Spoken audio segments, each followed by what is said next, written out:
Hi, everybody. I had a number of people ask me questions about Damascus steel, so I thought I would put this quick video together.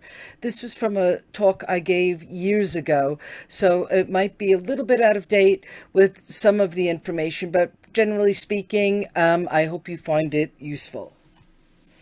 Right. We start at the very beginning. All sorts of steel and iron products start out with an iron bloom. They look like this up here when they get it out of the furnace. Inside of it, if you cut it open, you'll see bits of shiny bits, which is the iron. And that's what they have to forge out into make something usable. The talk really isn't about that, but I just wanted to get you sort of introduced to it. Inside the bloom, you'd see things like this. This is in microstructure. This is the metallic bit here.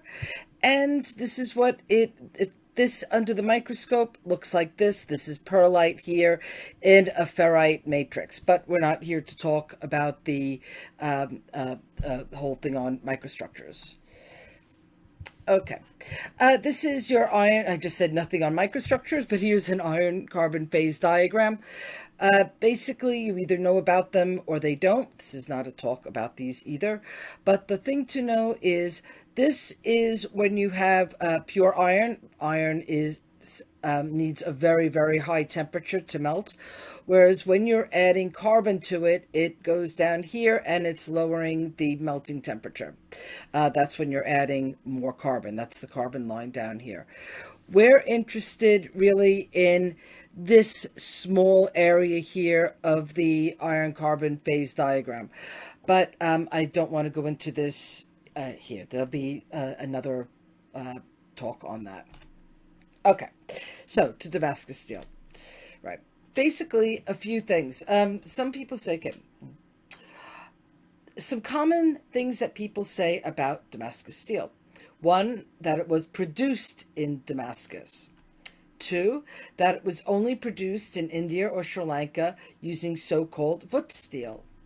That the Crusaders coined the term Damascus steel, and that the ancient technology was lost and had to be rediscovered.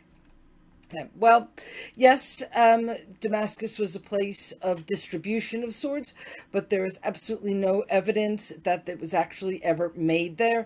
In fact, it was Moxon in I think it was the 1500s, was it? He sent people to go and look for it to be made in Damascus, and they all said it came from further east. They went from east, and they said it even comes from further east. So there's no evidence. And Robert Elgood wrote a paper looking for all the for any evidence, and he didn't find any either. Okay, well, there are four types of steel which are often referred to as Damascus: inlaid, etched, pattern welded, and crucible. So I want to talk about briefly the different types. Then the end or the majority of this is going to talk about the crucible steel varieties. Okay, this is the problem. There is no accepted term or definition of Damascus steel, and depending on who you are and what you've been reading, you're going to find different definitions. If you are an art historian, you find certain definitions of it and its use. If you're a blacksmith, you will find different uses of the term and different definitions. So, but this is just sort of in general. The pattern welded could also be, it's related to forge welded, layered steel, twisted steel, or folded steel. Inlay has also been referred to as damascene. It could also be referred to as more of an onlay. It could be engraved as well, and sometimes it could be like kofgari. There's etched, and I'll show you what that is, but really don't talk much about that. And then there's crucible steel, which I'm sure is what you're here for. Also called bulat, fulad, pulad, and then there's the wootz from utse, but also there's huku, and there's a bunch of other different names for it as well. Okay, the pattern welded type. I'm sorry, I don't remember where I got this picture from, but basically you take high and low carbon iron and you layer them on top of each other and you forge them. You take that, you fold it over, that's why it's also called folded, and you get all these different layers of alternating iron and steel. Okay. It's one method that they use to make like the Indonesian Chris swords. A lot of these are actually made also with meteoric iron. It's also, you can use it for, this is a piece from India. I'll show you a little bit how it's made. What they do is they will layer the steel, then they will use a drill press to put holes in it, and then they forge it out and you'll get this sort of pattern. It was probably also a method that was used in the past. I've seen old blades that have a very, very similar pattern. Then also related to this is you take it, but instead of just layering it, you twist it as well. Oh, sorry. I meant to show you that this was the microstructure. If you have those layered blades, you can see different layers of iron and steel in the microstructure. Okay, twisted ones. Well, what you do is you get those layers, you have them here, and you forge them together. Twist it into a rod, and then you twist other rods together. Then you grind, polish, and etch them, and you get a type of twisted pattern of Damascus steel. Okay? It could look like this. This is from a yatan that is probably 18th century. But you can then really clearly see the different types of layered steels and twisted steels all forged together. Okay? There's other varieties of these forged steels that you find too. Even some people refer to even like the Japanese plates because they're layered. It could also be part of this classification. But notice too the pattern that you find on that as well. But nobody would refer to that as Damascus steel.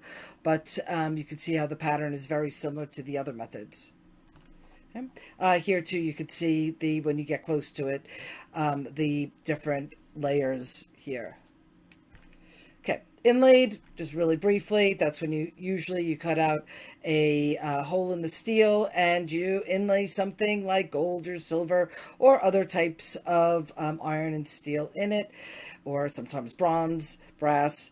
Here, some of the Ulfbert swords seem to have the name Ulfbert as twisted Damascus steel, and some of them are inlaid into a crucible Damascus steel blade. So that's like even using two of them. I'm not sure if this was one of them or not. Okay. Then there's preferentially etched. I don't really want to talk about this, but basically you take a piece of steel, you put wax on the parts that you do not want etched, you pour acid on it, the acid will then etch into the blade, then you clean it all off and you will see the areas of where they have been etched and where it hasn't been etched. That's also been known from antiquity. Okay. But I'm sure you want to hear about the crucible steel. Okay, here's a nice example of a typical crucible Damascus steel blade that if you mention it to people, this is what a lot of people have in their mind. Okay. It was a unique method of steel production. It's distinguished from other methods, and there's numerous other methods, but we're not going to go there. It was primarily made in India, Sri Lanka, and Central Asia from at least the 3rd century, but probably earlier. There's some evidence from India from at least the 3rd millennium. It was widely traded and used throughout the Middle East, all the way up to Siberia. There's evidence of it later being even in Africa. It's even in the Ulfbert blades that were traded into Northern Europe much later. But whether or not those had a pattern like this is, not all of them had a pattern. Not all crucible steel produces a pattern, and not everybody etched the steel as well to bring out the pattern. But this is the pattern that we're talking about. And the pattern that we're talking about, these crucible steel patterns, are made, if you take it and you cut through it, you would get the pattern goes all the way through. And under the microscope, you would see these layers. These are globules of cementite, usually in either a perlite or, if you're lucky, a really nice one also has a ferrite background. And that's when you get these really, really strong contrasts.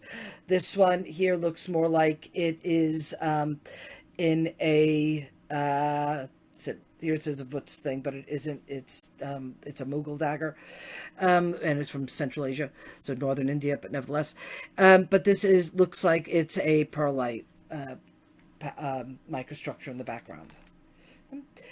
Typically, what you find is that Persian ones that are made in Central Asia, and culturally, northern India is Central Asia. We can discuss about, if you know the history of the area, you know that. And this is the pattern you get from these regions, whereas for places like southern India and Sri Lanka, you tend to get these very, very fine patterns. Yeah, so very different. Typically, I'm not saying every place all the time, but this is what it seems to be when looking at the actual evidence. Okay, so what's the difference between the Indian wootz or utse and Central Asian pulad? Well, we'll look at the textual evidence, archaeological, and the production remains. Okay, crucible steel, just a little bit of the history. Pliny, from about the 1st century, said only the Seris and Parthians used pure iron. Some people have translated Seris to be Chinese, but later it's been also translated to mean Sri Lankans. And crucible steel is always referred to as pure iron in later times too. Plutarch mentions it, said Margianan steel, glittering, keen, and bright. Later in the 10th century, we have the Margiana is Merv, that area of Turkmenistan, and later we know that they're producing crucible steel. Zazimos from the 3rd century says it was discovered by the Indians and exploited by the Persians, and there is no reason to doubt this. This is what we find too with the archaeological evidence. The Talmud mentions it. There's also trading documents that mention it in other Jewish sources where they're referred to as eggs of iron. And there are Chinese sources as well. And there's now we're finding there's ones in other literature as well. And of course, in Persian literature going very far back. And of course, Indian literature. Okay. The term wootz. First used in print in 1795, and that was Pearson's lecture to the Royal Academy on Indian steel. It is now thought to be a corruption of the Indian word utse, but there are other words that are also used for it, including uku, huku, etc. The thing is, there is never any mention of a pattern. That's the thing. When they're using in all the historical sources and all, that there is no mention of that they were trying to produce a pattern. They were trying to produce a superior steel. That's what the people in England were trying to do. And in other places like France.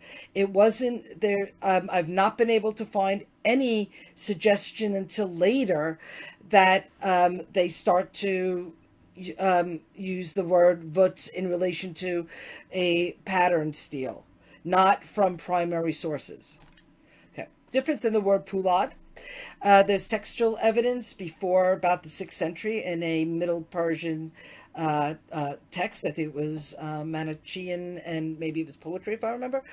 But you have variations of the word. It's where it comes from, like Russian bulat, Arabic pulad, bulat. It is found in so many languages in Central Asia and the Middle East. So it's got a real history to it. It might have been from Sanskrit or Vestan.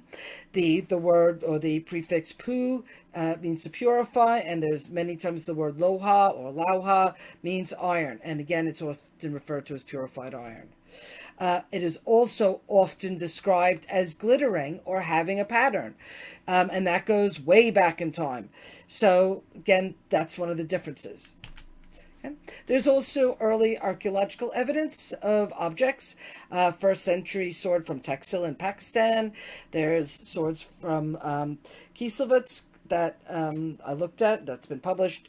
There's 7th century sword from northern Iran. That one, is that the one in the Met, I think? There's another one that we found from the Caucasus. There's one from Nishapur in Iran. Oh, the other one, that one might be in the Met. The other one's in the British Museum. And then there's the 11th century sword, another one from the Caucasus. That was a really interesting blade. It's got a handle like what's referred to as like the sword of Charlemagne. It's like a real Avar sword. Brilliant. Really needs to be studied more. Okay, just to show you, these are some of the swords what I was studying there. That's what they look at. This is that 11th century beautiful, beautiful sword down here. Okay, but these are what the microstructures of crucible steel blades are. You can see that they vary as well.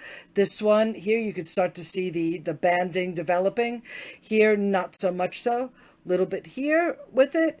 Here too, this sort of mottled pattern. Very, very different than what you get in any other types of steel. And here, this is what's interesting in this blade. Here, down at the bottom there, we have, you can really see the cement-tight aligning, and we can even see it in the corrosion products. So that's why it's quite nice, particularly when you have archaeological objects, and of course that they have, they're often corroded. Okay. There's other differences that we find. There's things like in the crucibles, the furnaces, and the process itself with the charges, and even in the process as it's going on. Okay. Two sites that were looked at with the materials. There are other sites as well, but I looked at the material in Merv, Turkmenistan. Papakristu and Raren looked at a lot of the material from the Fergana Valley. But again, this is not comprehensive. There's other ones that have been found since I made that chart. This is the site here in Turkmenistan. Oops, I should have moved it over. It's over here. This is the Merv Oasis right next to it. And this is all desert around it. The river flows down from the mountains of Afghanistan. There's the Merv where it is, in the middle of the oasis. Okay.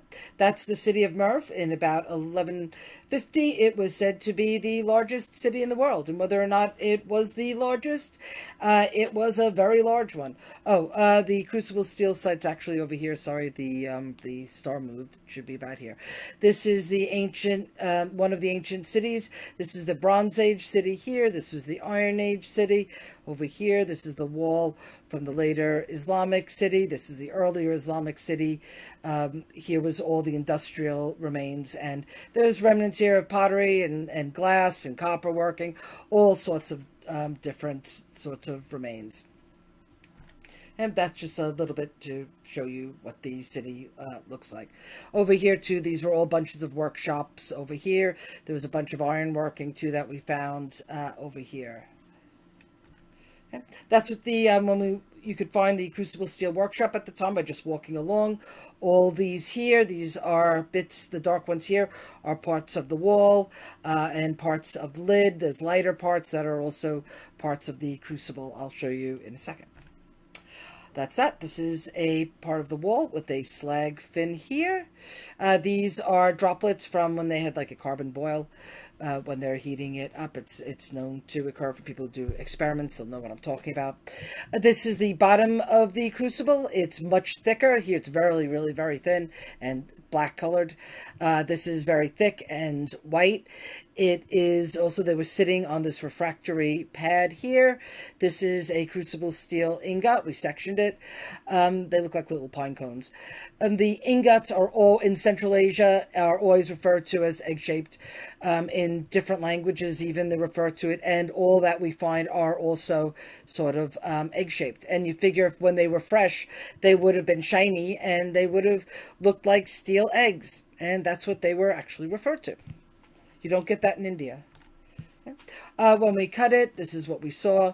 This is here. This is prior austenite grain boundary cementite. We have some steadite in it. This is some perlite here. This indicates that they were very slow. They were cooled very, or the ingot, the steel solidified very slowly. That is what allowed these large crystals to grow. We also found furnaces.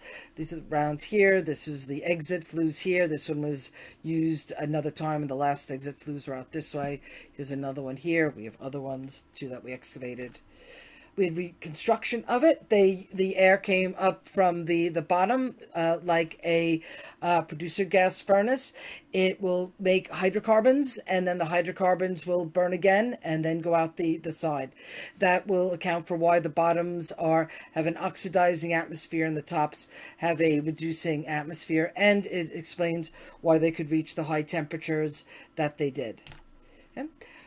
India, very different. A lot of the places here that there's Hyderabad here. There's numerous sites also on Sri Lanka, and places down in southern India. There's also other places not located on this map. Here, these are some of an example of some of these so-called wootz crucibles. Usually they're made out of like ordinary clay with things like rice husks and other organic matter put in it. They're also often often pointed. And the ingots are then like this, more cone shaped. Other ones are referred to as puck shaped or bun shaped, never egg shaped. Here's other ones that they found. See here, these were referred to as more bun-shaped ones, but also look at the shape of the crucible with pointed bottoms, very different than what we see in Central Asia. This is also one of the ingots from there. Notice that this means it was cooled, that they solidified very quickly. That's what you get, not those big prior austenite grain boundary type of crystals, but very, very small crystals. And apparently this also makes them much easier to forge rather than the ones from Central Asia, which take much longer repeated cycling at lower temperatures, at red heat, in order to get the ingot to start to move. It has so to do with the energy in the different crystal shapes and all. The ones too from Sri Lanka, also the ordinary clay, also notice the rounded bottoms, the elongated shape, and those also were cooled at quite a quick rate. There's even references that they're taken out while hot, put on their side, so they already have a bit of the shape of a blade. That will help with forging as well. Okay, next, crucible steel charge. What do we have? Well, whether or not you're talking about, here's the Central Asian type, a pulad. Over here, I have the Sri Lankan type, the wootz. I said the stylized type. Both types start with some type of iron. So usually some type of low carbon iron. It could be bloomery iron. There's references to iron ore. There's scrap iron. There's recycled iron. So either one could use that, and there's references to both. In Central Asia, they sometimes use charcoal, maybe in some places used cast iron. They had cast iron there that they would have gotten from China. There's other things too, like the pomegranate. There's lots of other materials that they also added in. In India, they also use plant matter that they put in, lots of different types of plants. Rice husks also. A lot of what they put in, yes, it added carbon to it, but it was and little trace elements. But really, a lot of it was due to symbolic. Something else you have to watch out for if you're going to be doing any sort of, you think, radiocarbon dating on it.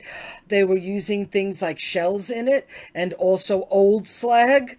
So at least there's references to that. So that's going to throw off your dates too for things like radiocarbon dating, because you don't know how old the shells are. They could be said that the stuff is quite extensive that could have been added. So unless you really know what they were using. So here, like I said, they added glass to it. Some of them said shells, pearls, all sorts of different things. Manganese as well. Manganese also helps with the formation of the nucleation of the spheroids for the cementite too. Okay. Also, so there's a bunch of different. There's not just one recipe, but there does seem to be similar recipes that you find in Central Asia here, and similar recipes that you find in India. Also, then, but either way, you end up with a steel ingot, but they can be different as well. So in Central Asia, it said that they're always referred to as egg-shaped, whereas the Indian wootz, utse, bun-shaped, cone-shaped, puck-shaped, never egg-shaped. And in here, they're never referred to as these words either. You could have it either low carbon iron, so below 0.8% carbon or over 0.8% carbon. It is very likely that they were produced within the same furnace because it's such a small difference that will make a large difference in the microstructure. There is no, quote, genuine type. Some people say that this was the desired type, the genuine type. No, that is our modern idea about it. There is no evidence in the past that that is what they were desiring. So don't think about that. Okay, so you have different methods that they could have produced, and they would have had different patterns as well. The eutectoid pattern, this is known as the sham pattern, that is ferrite perlite banding. You also have the high carbon pattern, also see very similar, but that is produced by the is a cementite in a ferrite or perlite matrix.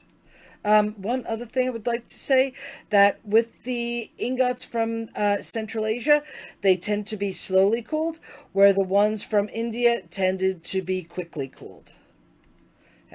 For the high carbon pattern, again, this is the cementite in a probably looks like a perlite matrix. That's what I have it here. So the majority of ones we have from Central Asia seem to have been slow cooled. And hypereutectoid, whereas the ones from India tend to be quickly cooled, also mostly hypereutectoid, but you do get ones that were slowly cooled, at least from looking at the microstructures in blades. Okay? So again, that is what it could account for the different blade patterns, and people who really have studied it a lot know that how they can manipulate the patterns one way or another. Okay. There's other differences, so as we saw. So, basically to summarize, there's even geographic differences. There's the etymological of the word differences. The craft organizations, too, didn't even go into that. But in India, you had the caste system, and they pretty much stayed to themselves. Whereas in Central Asia, you had much more fluid system, and you would have people that are potters talking to and marrying into families of people who were blacksmiths. So that's probably what accounts for the much higher quality ceramics and the development of the process in Central Asia. There's also the archaeological differences in the raw materials, differences in the processes. We didn't even go to it, but differences in the furnaces and differences in the products. So, back to the questions. Damascus steel produced in Damascus, Syria? Nope. Traded there, probably. Damascus steel was only produced in India, Sri Lanka using so-called wootz process? No, as you could see, definitely Central Asia. And if you're talking about that real strong pattern, it was Persian or Central Asian, not Indian and Sri Lankan, unless you're talking about northern India, which is basically Central Asia.